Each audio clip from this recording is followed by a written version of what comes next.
Si le nom de Valak vous dit quelque chose, c'est qu'il y a de grandes chances que vous suiviez la série de films Conjuring et ses spin-offs. Sinon, c'est peut-être juste que vous êtes passionné de démonologie. Dans tous les cas, c'est bien de ce démon dont on va parler aujourd'hui. Prêt à découvrir les origines de Valak? Alors c'est parti pour un peu de culture.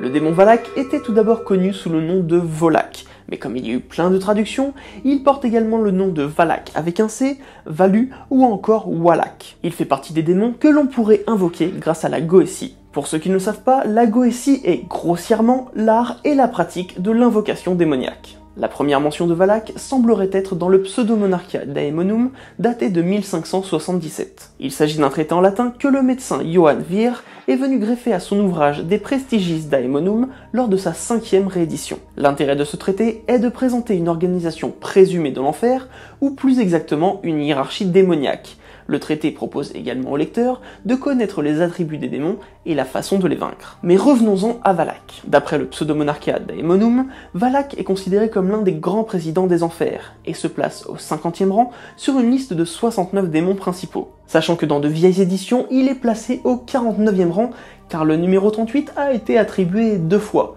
Mais en soi, ça change rien à son statut. La véritable particularité du démon Valak est qu'il a gardé ses ailes d'ange. Et oui, si l'on part du principe que les démons sont des anges déchus, Valak lui a réussi à conserver ses ailes intactes. Et pour ceux qui ne pensent pas que les démons furent des anges, ou qui émettent des doutes sur le fait que les anges ont bien des ailes, va falloir faire avec, car l'auteur n'a pas mis d'autres indications là-dessus. Littéralement, il est dit que Valak est un grand président, et vient à l'étranger avec des ailes d'ange comme un bois. Un bois est une sorte de vase avec des anses qui peut faire en effet penser à des ailes, et pour l'étranger, comprenez qu'on parle ici de l'individu qui l'invoque. Malgré ses ailes, ce démon se balade sur le dos d'un dragon à 2 têtes. Aussi classe qu'un dragon à 2 têtes puisse être, c'est d'abord l'image de Devon et Cornouailles du film d'animation Excalibur l'épée magique qui s'impose à moi. D'un coup, c'est beaucoup moins classe, mais beaucoup plus drôle. Dire que j'étais sur le dos depuis près de 500 ans. Oh, le voilà champion de calcul. Bref, ce démon possède des capacités spéciales. Comprenez, répondre parfaitement aux questions sur les trésors cachés et sur les retraites des serpents. Si l'on prend ses attributs au sens littéral, il a donc le pouvoir de débusquer des serpents et de savoir où sont les trésors cachés, enfouis récemment ou depuis des milliers d'années. C'est pratique. Maintenant, il est intéressant d'interpréter ces attributs de façon symbolique. Le terme serpent peut être alors interprété de plusieurs manières. Si l'on considère que les trésors cachés sont les secrets gardés par chaque individu, et que les retraites des serpents sont en fait les péchés enfouis en nous pour éviter que les autres ne les décèlent, tout de suite ça devient plus intéressant. Par conséquent, invoquer Valak pourrait permettre de connaître les secrets et les désirs les plus inavouables de chaque individu. On peut également interpréter le serpent comme une allégorie du traître. À cette époque où les alliances entre les puissances sont fragiles, cette capacité serait une assurance pour tout bon stratège. Encore mieux, la première description connue de Valak précise que ce dernier est capable de partager son pouvoir et sa force. Donc selon son désir, il pourrait vous permettre de connaître beaucoup de choses sur les personnes qui vous entourent. Mais j'imagine qu'il doit y avoir une contrepartie, et là on rentre dans de la négociation d'âme, tout ça...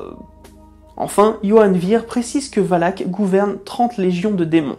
Sachant qu'il est communément admis qu'une légion démoniaque comporte 6666 démons, je vous laisse faire le calcul du nombre d'individus qu'il a sous ses ordres. Au milieu du XVIIe siècle, Valak apparaît dans le très célèbre grimoire nommé le Lémégéton. Ou peut-être le connaissez-vous plutôt sous le nom de Lémégéton Clavicula Salomonis. Ou plus simplement la petite clé de Salomon. Il s'agit d'une compilation de 5 textes d'auteurs différents. La première partie, nommée Lars Goetia, référence 72 démons, soit 3 de plus que le texte précédent. Dans ses écrits, Valak se retrouve à la 62e place, et est défini ainsi. Volak est un grand président de l'enfer ayant 30 légions de démons sous son commandement. On dit que Volak donne de vraies réponses sur les trésors cachés.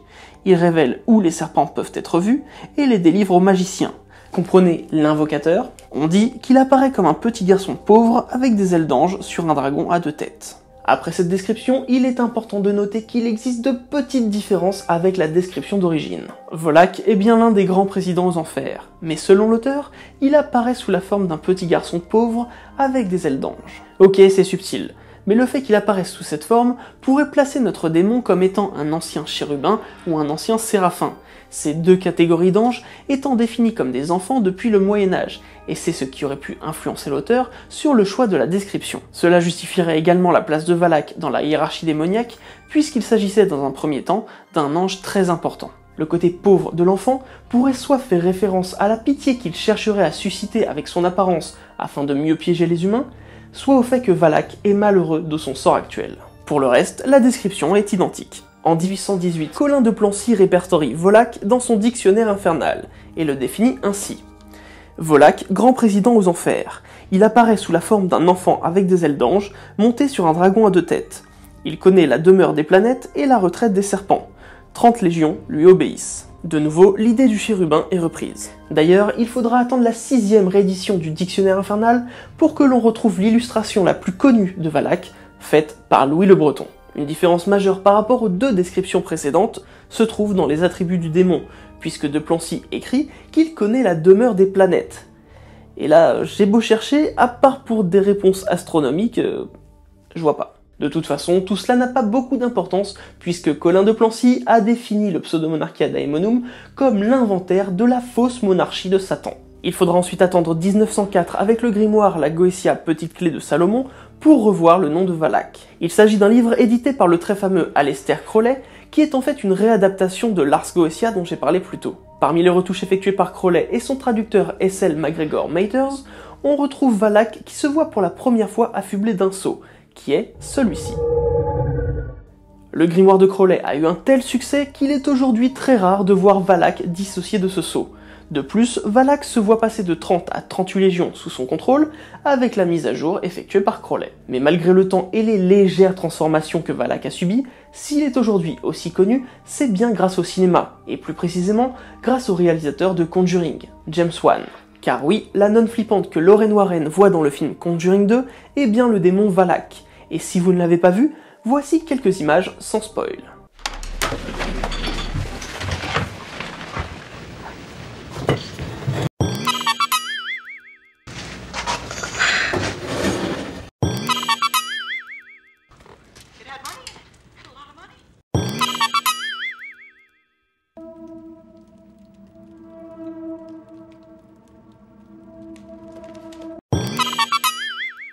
Du coup, on est en droit de se demander pourquoi une nonne? Pour être clair, j'en sais rien. Mais d'après les interviews que l'on trouve de James Wan sur internet, il aurait été inspiré par ce démon qu'il a découvert en lisant La Petite Clé de Salomon. Il s'est alors dit qu'il serait parfait comme antagoniste dans le film Conjuring 2, où il est censé avoir agi à Amityville et à Enfield. Bon, le réalisateur le dit lui-même, le démon n'a rien à voir avec Amityville, ni rien à voir avec Enfield. Et en plus, la véritable Lorraine Warren n'a jamais croisé ce démon.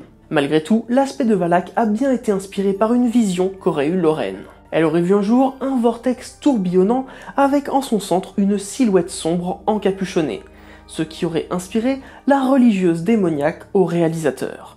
Pour l'anecdote, l'idée de la nonne lui est seulement venue alors qu'une partie de Conjuring 2 était déjà tournée. Les acteurs ont dû jouer certaines scènes sans connaître l'aspect du démon.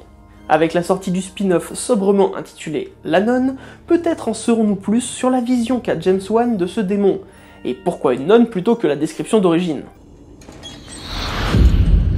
Mais au-delà des films et des livres, si James Wan a pu s'inspirer librement d'un démon décrit au XVIe siècle, il y a de fortes chances pour que Valak soit lui-même inspiré de personnages historiques. Certains pensent que Valak tirerait ses traits du dieu grec Hermès. Le dragon à 2 têtes serait une réinterprétation de son caducée, sur lequel on retrouve justement 2 serpents. Cela pourrait également expliquer les ailes attribuées à Valak, puisque le caducée est lui-même surmonté d'une paire d'ailes qui permettent à Hermès de se déplacer à grande vitesse. Oui, parce qu'en fait, on n'est ni dans Hercule ni dans Percy Jackson. Ce ne sont pas les chaussures qui ont des ailes. D'autres théories suggèrent de chercher l'origine de Valak directement dans la Bible. Bien que ce démon n'y soit jamais mentionné, il existe cependant un protagoniste qui porte un nom assez ressemblant.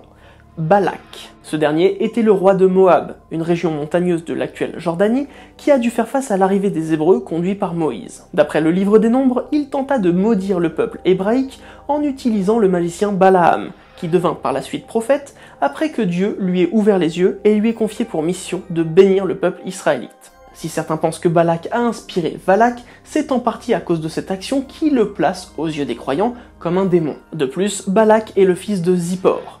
Or, Zippor, qui s'écrit ainsi en hébreu, signifie oiseau, ce qui pourrait être une source d'inspiration quant aux ailes qu'on lui attribue. Pour le dragon à 2 têtes, il s'agirait d'une métaphore de Balaam le sorcier, qui finit par avoir 2 visages, celui qui chercha à maudire le peuple hébraïque, et celui qui l'a finalement béni. J'effectue le dab. Évidemment, tout cela n'est que supposition, car personne ne connaît l'origine exacte de Valak. Sauf peut-être la première personne à avoir parlé de lui. Voilà, j'espère que ce nouvel épisode d'Occulture vous a plu et qu'il vous a permis d'en savoir plus sur le démon Valak, ou Volak, ou Valou, ou Wulak, enfin comme vous voulez. Si vous êtes arrivé jusqu'ici, déjà merci beaucoup. Et j'en profite pour vous dire que j'ai maintenant une page Utip, donc n'hésitez pas à découvrir ce site qui vous permet de soutenir la chaîne juste avec un peu de temps. En gros, vous regardez des pubs et ça génère de l'argent. Et pour celles et ceux qui n'ont pas gagné le concours lancé lors de la dernière FAQ, sachez que les t-shirts sont disponibles dans ma boutique. Je vous remets le lien en description. Sinon, comme d'hab, rendez-vous sur les réseaux sociaux, Instagram, Facebook, Twitter et Tipeee. Quant à moi, je vous dis à très vite pour un nouveau moment de culture.